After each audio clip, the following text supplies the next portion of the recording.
Hi guys, I am back home. The last time I spoke to you, I was in the States. It has been just under 2 weeks since I've been back home, so it's great to be back.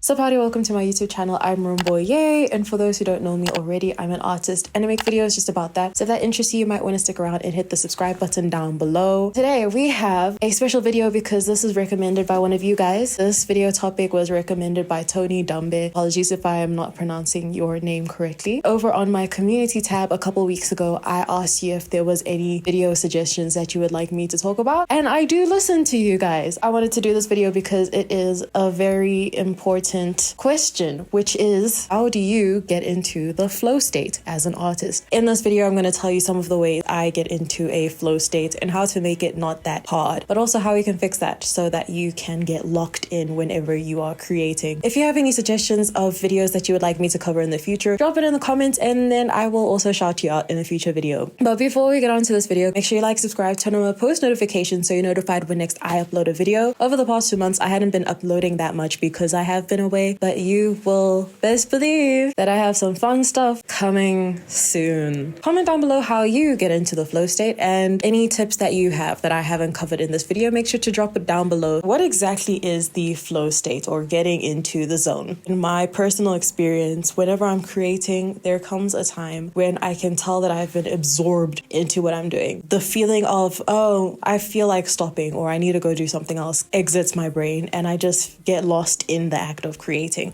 That's my flow state. When everything else around me is a blur. Here's the problem with that. It is hard, especially nowadays, to get that sort of focus and attention and dedicate that to your work. If you're anything like me, your attention span has died. I hate to pull that card. It's because of our cell phones, because of that TikTok and that YouTube Shorts and the IG Reels. Nowadays, we have way worse attention spans than back in the day, which means it is getting harder and harder and harder for us artists to get in the zone whenever we're creating. Making art takes a long time. It takes a lot of dedication. For the longest of time, that is one of the reasons why I just stopped making, because I wanted to see a painting done today. That's just not realistic. So because our attention spans are in the negatives right now, we have to retrain ourselves to stay locked in. I've written down a couple ways how I personally find that I get into the zone and stay into the zone. Also, and I would argue is one of the most important things, is making sure that getting into the zone is not hard. The first thing I do is to make sure that everything I use, all my art materials, is A, very obvious, and B, easily acceptable. I don't know if you remember during the, say, quarantine era when everybody was raving about Atomic Habits, everybody including me. As you can see, I have my own copy. In Atomic Habits, the first law is to make your habits or make what you want to create a habit obvious. The main things that it covers is that us humans are very prone to doing something depending on where it is, not so much what it is. One of the examples that they give in the book is, let's say there is a plate of cookies in your kitchen, just right there out in the counter. You are more likely to eat that cookie than had it been packed away in your pantry. And the same goes for everything else. I found that I wasn't creating as much as I do right now because all of my art materials were packed up and stored in my cupboards. I just forgot about everything. And you would think, no, in your brain you would remember, oh, I packed something in the box. But out of sight, out of mind is real. The most powerful of all human sensory abilities, however, is vision. For this reason, a small change in what you see can lead to a big shift in what you do. As a result, you can imagine how important it is to live and work in environments that are filled with productive cues and devoid of unproductive ones. By sprinkling triggers throughout your surroundings, you increase the odds that you will think about your habit throughout the day. Make sure the best choice is the most obvious one. Before, I kind of re-evaluated how I use my bedroom space because I don't have a studio. This is my studio. Everything was packed away. A couple months ago, I got a bookshelf so that I could make sure all of my art stuff is like right there. And I have been painting a lot more. The simple thing of just changing the containers I store my paints in from something that is opaque and closed to something that is see-through and open made me realize,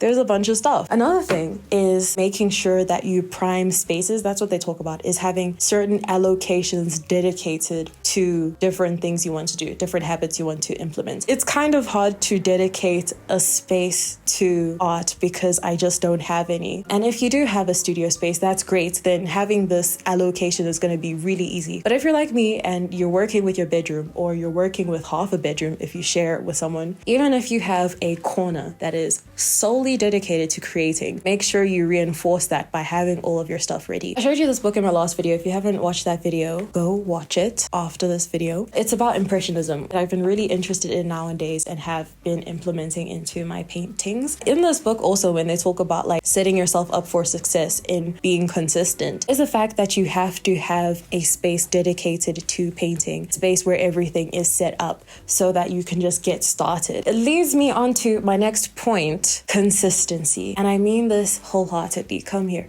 The relationship between how easy it is for you to get into and stay in the flow state is directly proportional to how often you create. Let me repeat that again in case you didn't hear that. The relationship between how easy it is for you to get into and stay in the flow state is directly proportional to how consistent you are with creating, which means you have to create more for it to be easier for you to stay in the zone. Let me tell you how my year has been going so far. I have not created a lot. I get a burst of energy, then I will create stuff, but then I will just go off a kilter and not create for months and months and months. There was a time early on this year, I created a video how I drew 100 faces in 10 days. And through that time, the rate at which I was drawing was exponentially high. It was way more than what I usually do. Because of that, I was so motivated to create and to draw and to do all of that stuff in that time period. When I stopped, when I lost that daily practice, I didn't care to draw. I didn't care to do anything, which made it so much more harder for me to pick up a paintbrush. Recently, when I went on my 2-month trip to the States, I was staying with my sister's family. I annexed one of their rooms to be a makeshift studio. Thank you guys so much. Because I felt like creating, because everything was there, the space was there, I was a lot more consistent. I found that day in and day out, it was so much more easier for me to pick up a paintbrush and to paint for a couple hours each day. I don't know how else to explain it, but the truth of the matter is you have to create more for it to be easier for you to get into the zone of creating and to stay there. So whatever regular looks for you, I'm not going to assign a one-size-fits-all kind of recommendation for how often you should paint. Because I know a lot of people say you have to create every single day. You know what? That's not realistic for everybody. Be intentional with how much time you sit. If it's only a short amount of time, it's a lot more better for you to have shorter, regular intervals than a big painting session for 6 hours and then never again for the next 3 months. Let's imagine this all together. We have primed our space, that our easel is up,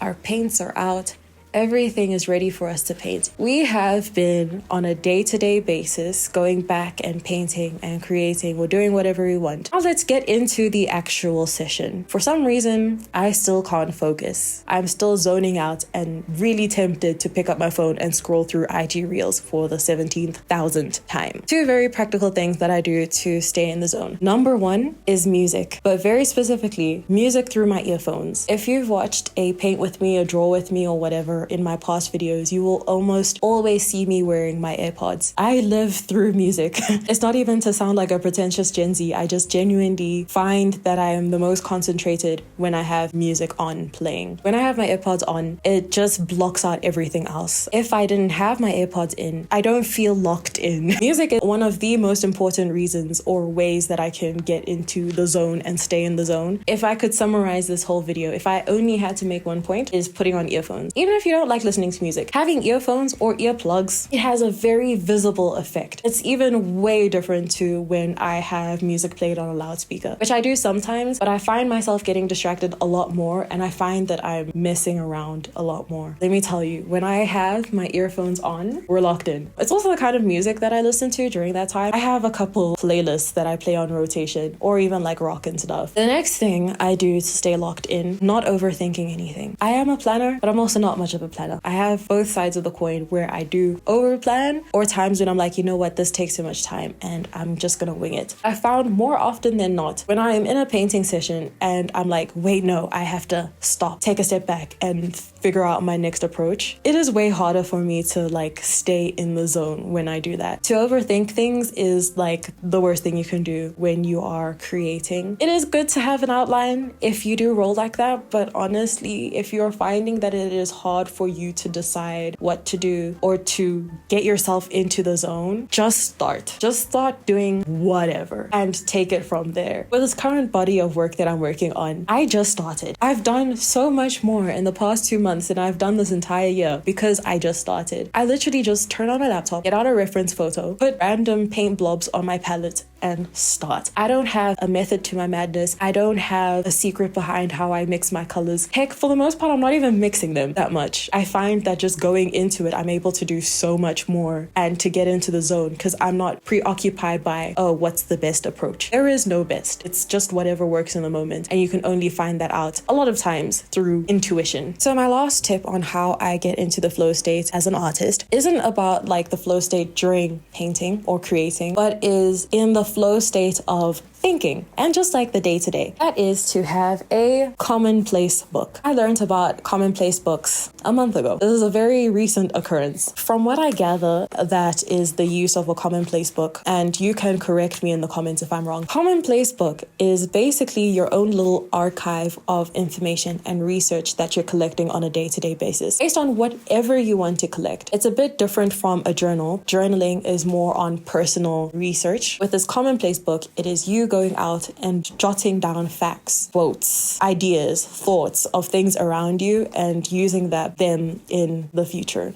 I am going to make a video going through my commonplace book. I just want to fill it up a bit more. She's very tiny. It's just like a bunch of random notes and stuff and doodles. The reason why I put this in this video very quickly is also this year, what I've been struggling with is to get into the zone of thinking, especially on what I want to create. And I know that kind of sounds like hypocritical because I literally just said, don't think too much. I'm trying to figure out what interests I want to incorporate into my body of work. I found it hard to place my mind somewhere, really get into the zone of research. But I find having a commonplace book like this is super non-committal. It is very informal and it is low pressure. Like I don't feel intimidated to open this thing because it's a bunch of scribbles. So if you feel the intimidation behind researching and figuring out what you like, or just putting a fancy paragraph to what you do, I highly recommend having a commonplace book. Nobody can tell you what you should and shouldn't put in your commonplace book. So, looks like a storm is coming in.